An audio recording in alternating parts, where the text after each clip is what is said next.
Hello and welcome to another edition of Roger's Readings on YouTube. Yep, we're out in the garden again.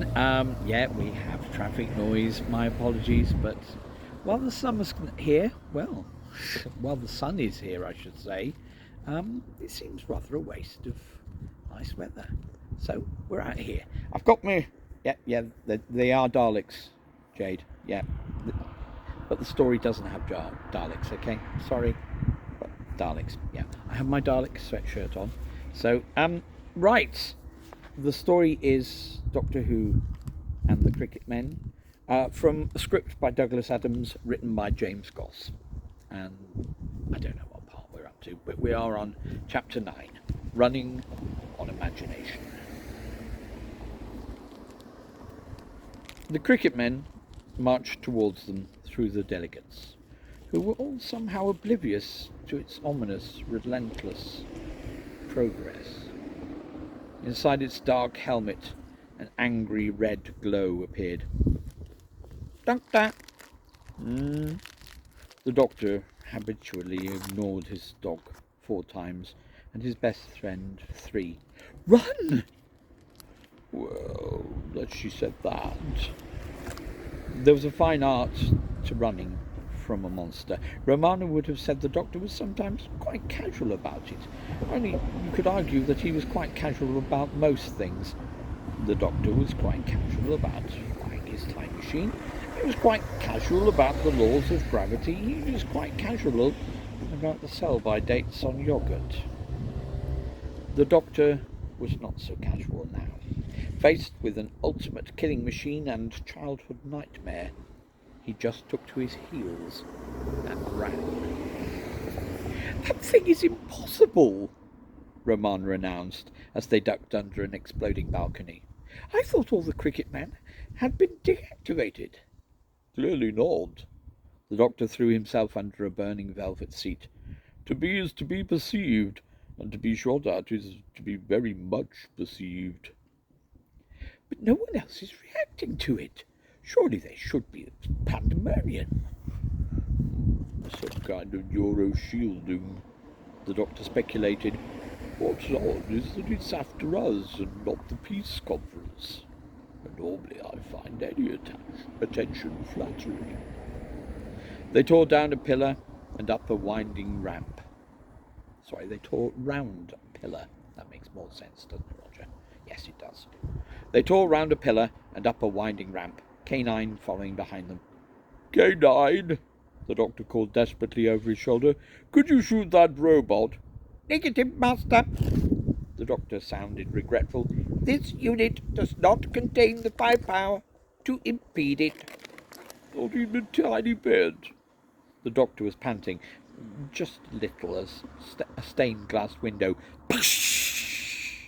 exploded above them. I'm sort of wondering what we would do when we ran out of building, said Romana, as they found another ramp and ran further up. Hope it falls off? Hardly our worst plan, is it? The Doctor kept on running. Negative. The dog trundled behind them. They reached a narrow metal walkway above the debating chamber. Down below them, oblivious to the explosions above, several thousand delegates continued to delegate. K9 glided onto the walkway, declared it structurally sound, and then whizzed on ahead. No, don't wait for me, gasped the Doctor. The climbing had taken a lot out of him, and the view down had taken quite a bit more. Not afraid of heights, are you? Romana skipped nimbly onto the gantry. No, that would be ridiculous. I'm afraid of a fall from one. The Doctor set out onto the narrow walkway. It really didn't feel that safe. That was the problem with these new alloys. Far too lightweight to feel trustworthy. Like running on cardboard. No, what this needed was something with a bit of heft. A good old iron. The Doctor was looking very hard at a little plaque, absolutely not at the floor, such a very long way below. The plate said, Strengthulum, your lightweight, malleable and conductive friend, which was every bit as bad as the doctor feared. The struts actually bounced beneath him in a way that was wickedly unhelpful, as if he was escaping across a trampoline. "Hurry up, Doctor!" called Romana. She and K9 had, by some miracle, made it to the far end. "I'm finding running on this marvellously novel," the doctor shouted brightly, inwardly hating every wobbling step. He edged forward a little further. "No sense in rushing it." "Yes, there is," urged Romana. "Hostile is 30.3 meters away from you, Master," butted in K9. Romana squinted. "Oh, 30.4, surely." "Not the important bit," the doctor said, turning to look at the Krikkit man. It had staggered to the entry of the gantry, its helmet lit up with a dark red smirk. "Not good," the doctor muttered. He stopped running. The Krikkit man bent down towards the base of the gantry, fastening a metal glove around its strut, and twisted it. The walkway pitched to one side, and the doctor found himself flung into a haphazard crawl, balancing himself against the railings. "Too much of a flexible friend by half," he muttered, edging from one narrow railing to the next. Bits of his body kept dropping through surprisingly wide gaps. Also, his brain was telling him he'd forgotten something. Flexible, yes. Lightweight, yes. Malleable. Got that too. And also... The Krikkit man unsheathed one of its gloved fingers, exposing a sparkling skeletal tip. It scraped it across the bridge, sending sparks racing across it. "Ah, yes. Conductors." The doctor screamed in a perfect mixture of surprise and agony as he fell. He was only held in place by a loop of his scarf, which was smoking. "Doctor, what are you doing?" shouted Romana. The doctor tried coming up with a pithy reply, but his jaws were too busy grinding against each other. He said, and toying with letting go, and then, if he had to have last words, why not go out with an enigma? Instead, he wrapped the ends of his scarf around his hands and clawed his way back onto the bridge. At the far end, the Krikkit man leaned back and roared a horrible metallic screech. It threw itself onto the walkway and scampered towards them at an alarming speed. "This way," said Romana. She dragged them into a small projection booth. A beam of light was still playing the last slide of the presentation from the great hall onto a glass. The Krikkit man was banging on the door behind them. "So," said the doctor, "we're in a locked room. Any ideas, K9? Master? I don't suppose you could blast a hole in the wall. Structural analysis suggests... Oh, never mind." The doctor started chewing the end of his scarf. It really did taste awful. The bitterness helped concentrate his mind, distracted him from beating on the metal door. He beamed suddenly. "What we need to be is remarkably clever." Romana matched his smile. "Actually..." The door started to melt. The Krikkit man pushed its way through the molten door into the small room. The doctor, Romana and K9 were standing against the far wall. They were frozen in fear, the woman in the act of saying something brave. The man had his scarf wrapped around her. The Krikkit man broadened its glowing red smile into a smirk and angled its eyes. It bore down on the two cowering people. It would leave the robot till last. Let it watch the others suffer. The bat swiped and swiped through the air, and then surprisingly stopped. The Krikkit man reassessed what it was seeing. It was striking at a projected picture of the Doctor, Romana, and K9. It had been hitting a blank wall. It looked around for its prey. They had been standing behind the door, which was when K9 fired at the ceiling, which poured down on the Krikkit man in a roar.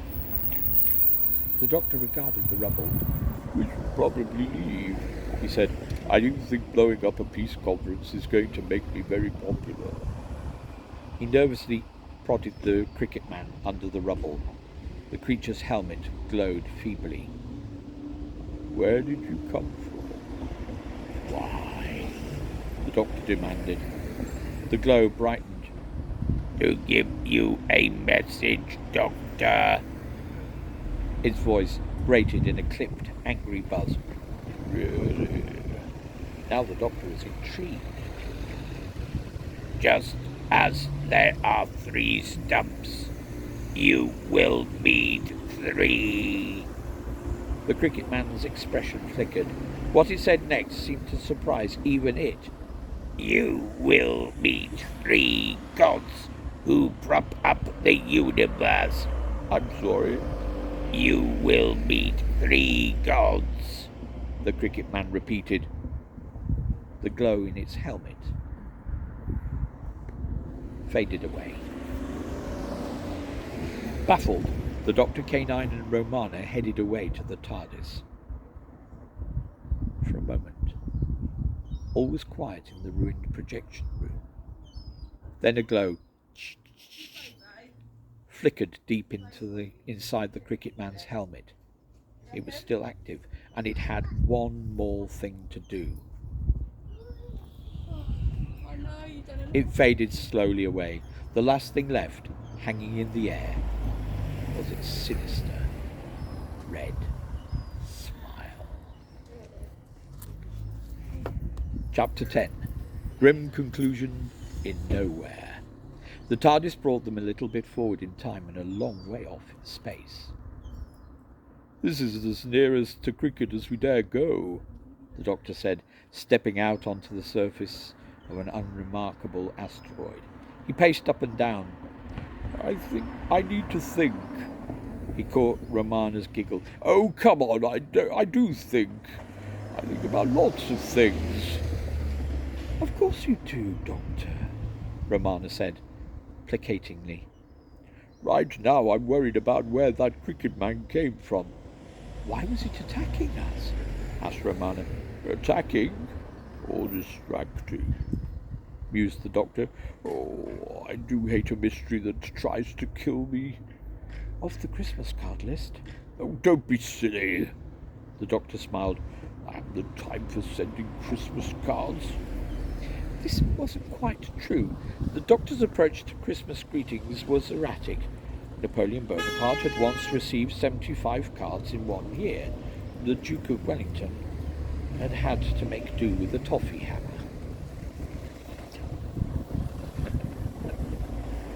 Romana marched over to the edge of the asteroid and pointed at a dark patch.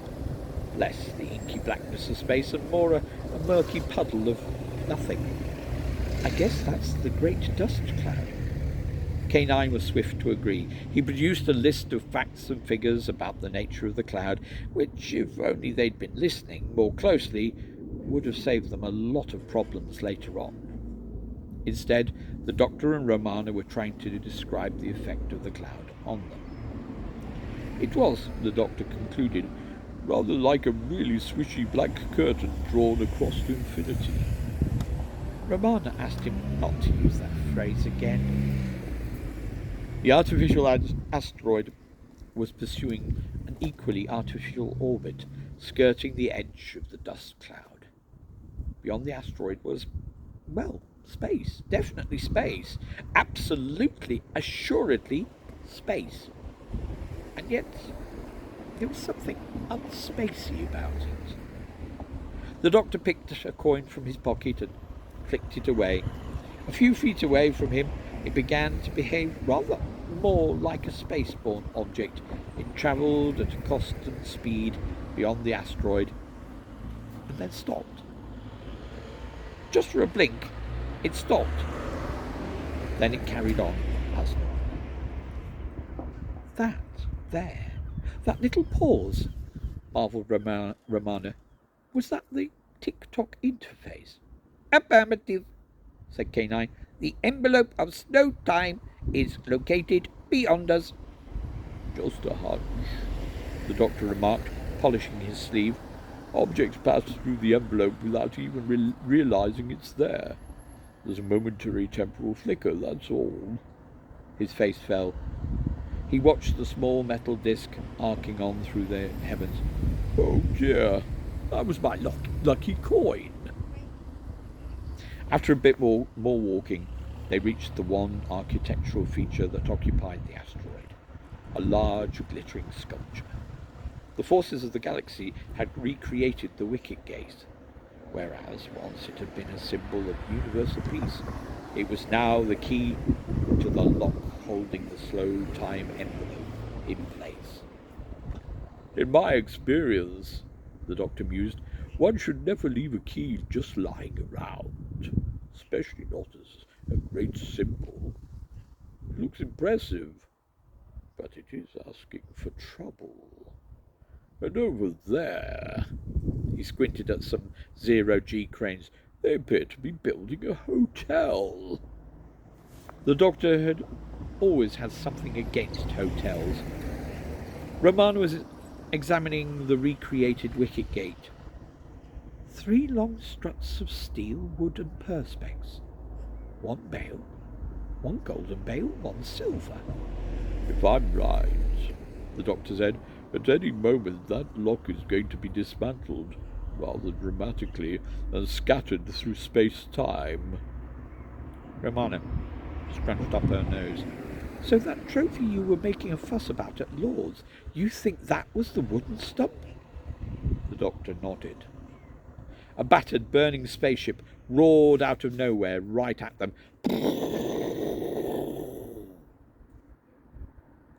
Without even thinking, the doctor screamed and grabbed hold of Romana. Romana shut her eyes very firmly and multiplied some chewy prime numbers. The burning spaceship roared past them and smashed into the sculpture. It hung there, looking both ridiculous and threatening. Well, this isn't in the history books, said Romana. The doctor waved airily. Well, we're off the piste of history and roaring back down a black run of forbidden knowledge. I always worry when your metaphors turn into conceits. Romana was walking towards the wrecked spaceship. Then she stopped, looking up at the teetering collision above her. K9, she said, can you analyse that spaceship? The doctor whirred happily to himself. It is a Krikkit scout ship. It looks exactly like the one that appeared at Lord's. The doctor was getting a dreadful sinking feeling. It must have escaped from the war and concealed itself. They're trying to unlock their home world. But I think that happens. What happens next is going to be embarrassing for all parties, which is probably why the legend skips this bit. The doctor was looking up at the spaceship, jammed into the wicket gate. The sculpture was leaning at an alarming angle, steadily collapsing as it uprooted itself from the asteroid. In the distance, the automated cranes continued building their hotel as the asteroid's one attraction fell apart, toppling into the tick-tock interface of the slow time envelope. Such things just aren't supposed to happen. With a complete absence of noise, the 5 pieces of the wicket gate and the Krikkit spaceship fell into the time vortex. As they vanished into the universe, the reasons why the wooden stump had been found at Lord's and an explanation of where a cricket ship had come from became clear. "I knew it," sighed the doctor. "We're on another quest." I think a bee's just landed on me. Yeah. It's gone now, has it? Chapter 11. The Private Life of the Busiest Man in the Universe.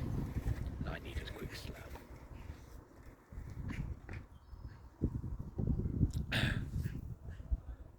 The smoke hung on the land. It drifted across the setting sun, which lay like an open wound across the western sky. In the ringing silence that followed the battle, pitifully few cries could be heard from the bloody, mangled wreckage on the fields. Ghost-like figures, stunned with horror, emerged from the woods, stumbled and then crying forward, women searching for their husbands, brothers, fathers, lovers, first among the dying, then amongst the dead.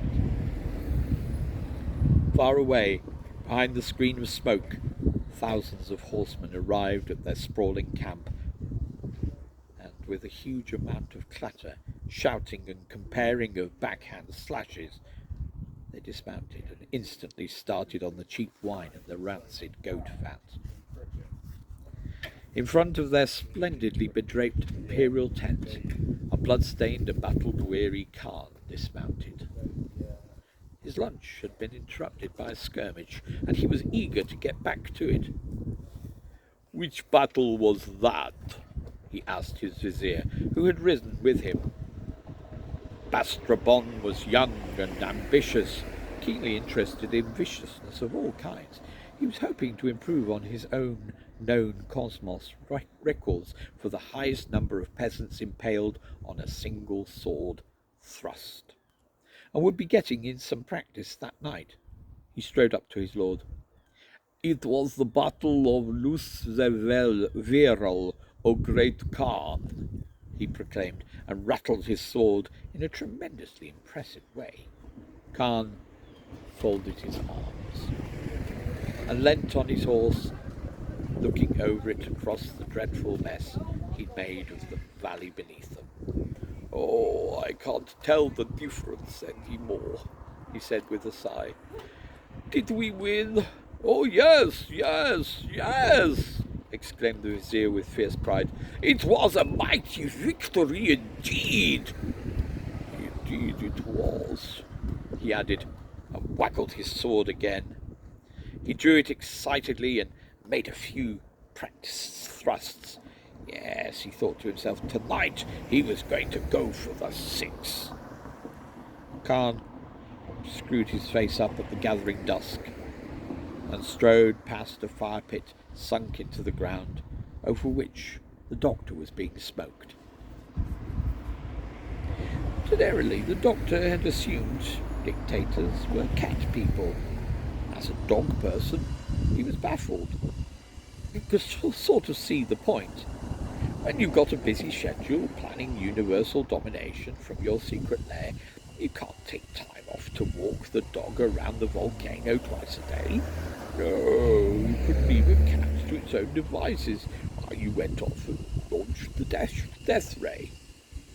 Mind you, the great Khan actually was a cat person. His species could be called more or less leonine.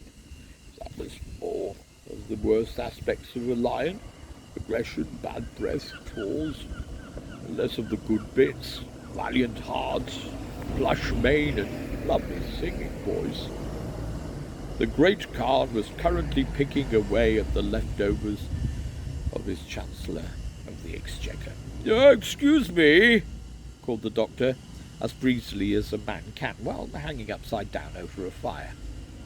The great Khan looked up from eating the last of his cabinet reshuffle and grunted. If the doctor had been hoping this was a conversational opening, he was disappointed. The great Khan belched. Undaunted, the doctor pressed on. "Funny thing happened to me on the way here today." The great Khan licked the last of the meat from a bone and snapped it in half.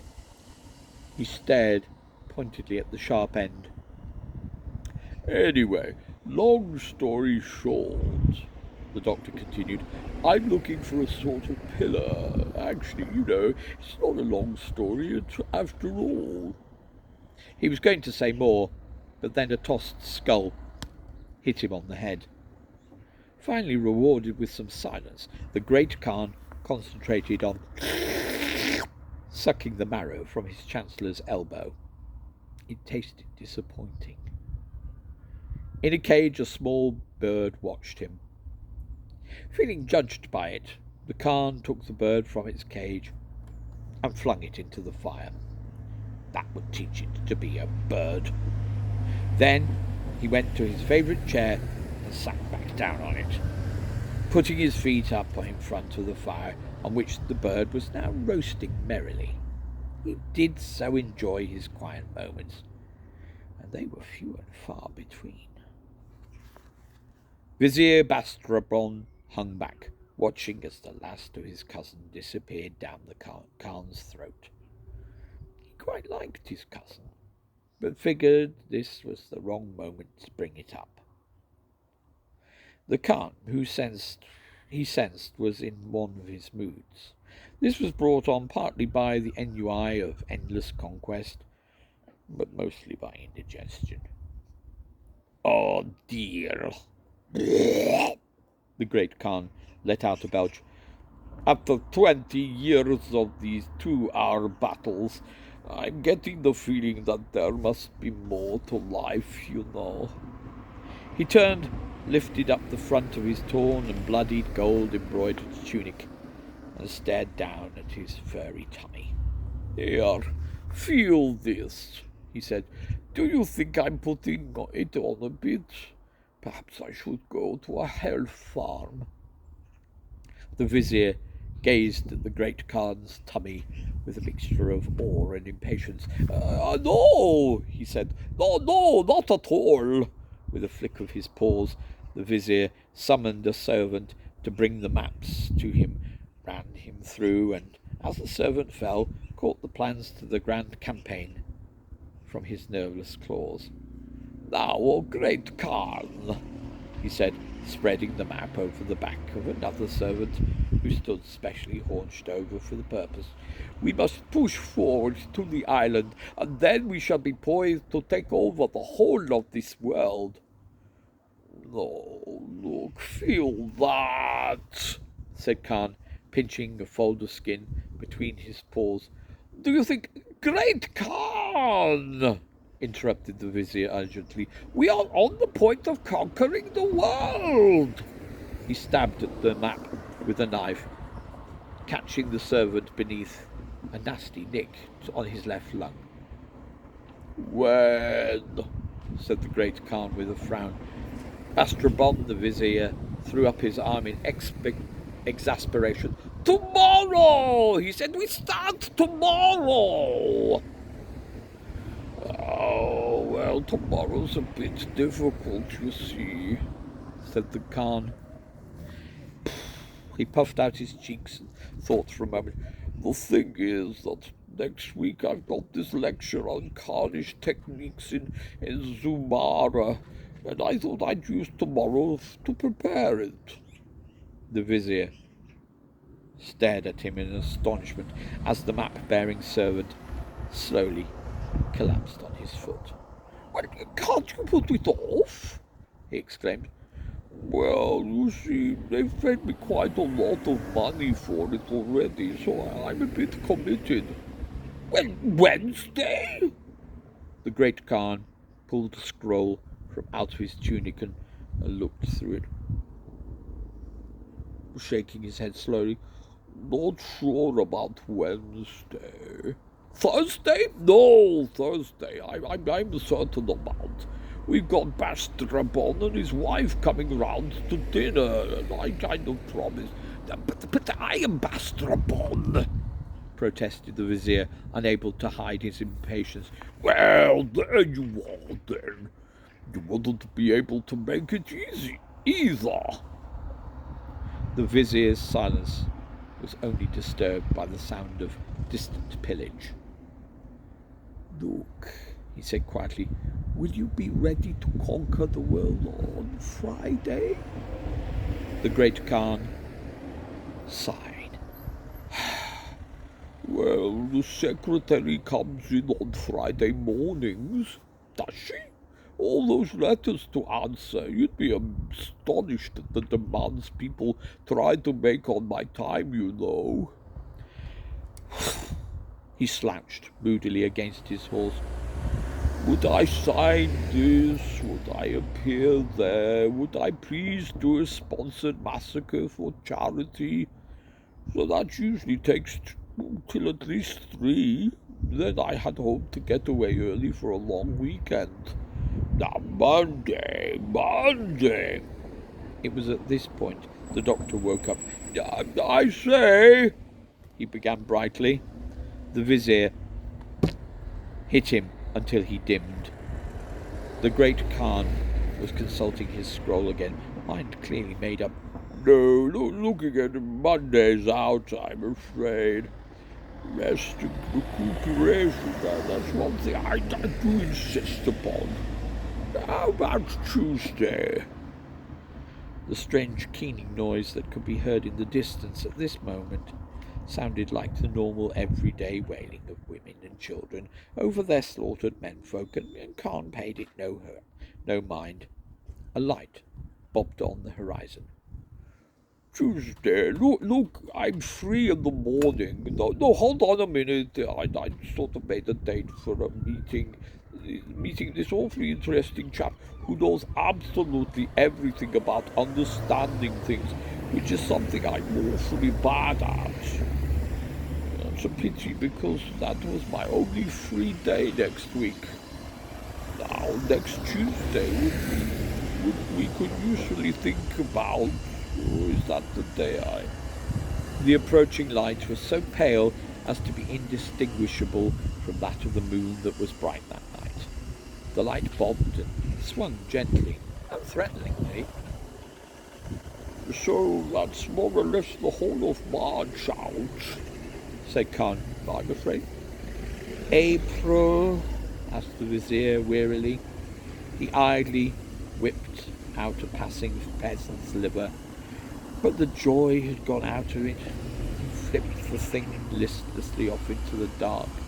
A hound who had grown very fat over the years by the simple expedient of staying close to the vizier at all times, leapt on it. These were not pleasant times. "No, April's out," said the great Khan. "I'm going off-road in April. That's one thing I had promised myself." The light approaching them through the night sky had now at last attracted the attention of one or two of the Khan's retinue, who wonderingly stopped hitting each other and stabbing things and drew close. "Look," said Bastrabon, himself still unaware of what things were coming to pass. "Can we please agree that we will conquer the world in May, then?" The mighty Khan sucked doubtfully on his teeth. "Well, I don't like to commit myself that far in advance. One feels so tied down if one's life is completely mapped out beforehand. I should be doing more reading, for heaven's sake. When am I going to find the time for that? Anyway," he sighed and scratched at his scroll. "May, possibly conquest of this world. Now, I've only penciled that in, so don't regard it as absolutely definite. Keep on at me about it, and then we'll see how it goes. Hello, what's that?" Slowly, a soft light streamed into the clearing by the great Khan's tent. A strikingly beautiful woman glided forward holding a lamp and a clipboard. She walked slowly towards them, her features wrinkled in disgust. In her path lay the dark figure of a peasant, who had been crying quietly to himself since he had watched his liver being eaten by the vizier's dog, and had known that no way Or was he going to get it back? Wondered how his poor wife was going to cope now. He chose his moment finally to pass on to better things. The beautiful woman stepped over him with a sad shudder and strode up to the great Khan. It had been a long time since anyone apart from the vizier had looked him in the eyes. Khan flinched slightly. "Who the hell are you?" At this point, the doctor woke up again. "Oh, hello, Ramada," he waved. And that, dear friends, is where we shall end it for today. Thank you so much for joining me. Till tomorrow, stay safe, stay healthy, but above all, stay happy. Thank you for being with me. Till I see you again. Take care.